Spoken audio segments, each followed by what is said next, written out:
benda-benda yang bentuknya kerucut itu ada apa aja? Ada yang tahu? Topi ulang tahun. Ya, apalagi yang kira-kira? Orang sebagainya. Ya, iya benar. Oke, berarti tadi yang disebutin semuanya itu benar ya. Ada berbagai macam benda-benda di sekitar kita yang bentuknya kerucut.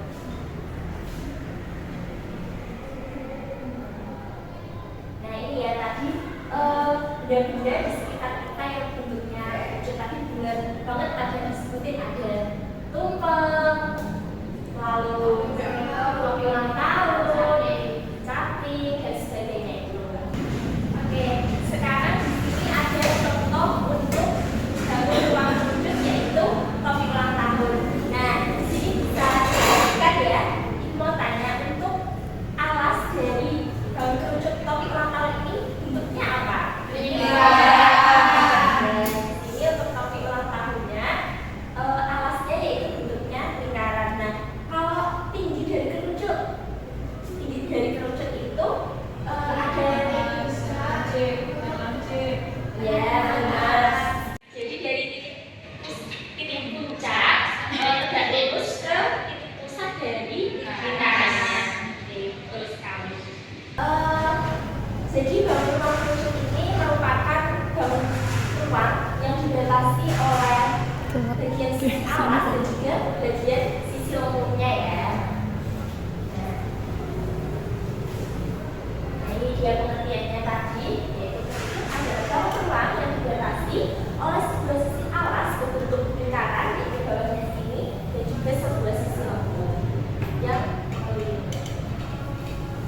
Selanjutnya untuk unsur-unsur kerucut. Nah tadi ada beberapa ya yang sudah disebutin, yaitu ada titik puncak, puncaknya di sini, lalu sisi alasnya tadi yang berbentuk lingkaran ini, lalu selimut kerucut. Nah ini selimut kerucutnya, lalu tingginya tadi yaitu jarak tegak lurus dari titik puncak pusat sisi alas, lalu garis pelukis yaitu garis yang miring ya, yang menghubungkan titik puncak dengan titik pada tepi alasnya. Lalu jari-jari dari bagian lingkarannya. Nah, sekarang di sini ada penerapan masalah. Coba kita baca terkait dengan masalahnya, yaitu Rani memiliki selembar kertas karton berukuran 3 meter kali 1 meter. Ia ingin membuat topi ulang tahun berbentuk kerucut. Untuk setiap topi, ukuran yang diperlukan adalah tinggi kerucut 20 cm dan jari-jari alas 1 cm. Yang pertama, berapakah luas permukaan topi ulang tahun yang akan dibuat Rani? Berapa banyak topi ulang tahun yang dapat dibuat dari kertas karton tersebut? Nah, untuk memecahkan masalah tersebut, berarti kita perlu tahu kan rumus dari luas permukaan kerucut itu bagaimana. Oke, sekarang di sini kan tadi ini untuk bangun kerucutnya sebelum menjadi bangun ruang kerucut ini dia itu dibentuk oleh sebuah jari-jari kerucut. Oke, di sini ada jari-jari kerucut yaitu terdiri dari bagian alas dan juga bagian sini kerucut. Nah, kita tahu bahwa di sini ada untuk lingkaran. Luas untuk lingkaran rumusnya IR kuadrat. Dan untuk luas selimut kerucut itu kita tahu yaitu IR. Selanjutnya karena kita sudah mengetahui luas dari lingkaran dan juga luas dari selimutnya, kita tahu bahwa untuk luas permukaan kerucut itu sama dengan luas lingkaran ditambah dengan luas selimut kerucut, yaitu pi r kuadrat ditambahkan dengan pi r s.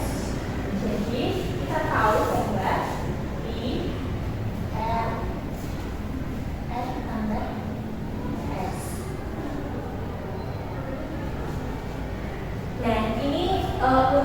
luas permukaan kerucutnya. Jadi nanti dari jari-jari ini bisa kita bentuk menjadi sebuah kerucut ya. Jadi nanti kayak gini.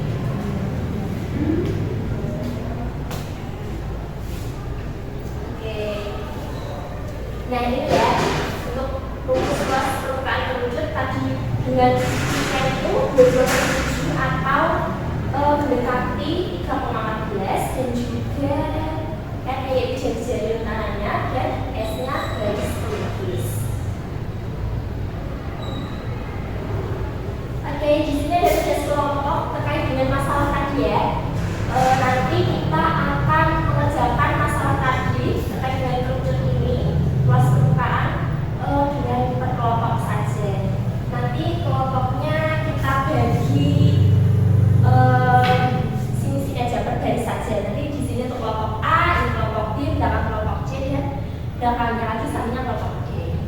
Oke, nanti ini ibu kasih waktu pengerjaannya di kelompok dengan waktu 10 menit. Nanti bisa dikerjakan.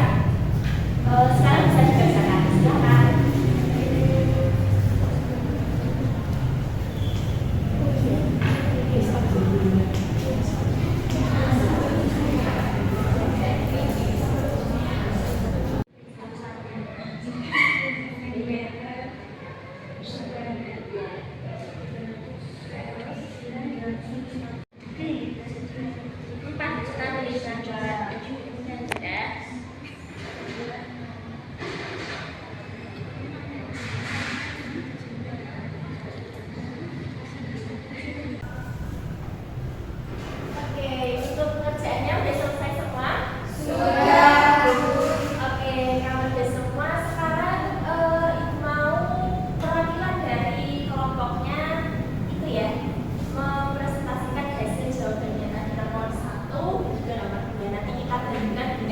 Kelompok yang lain.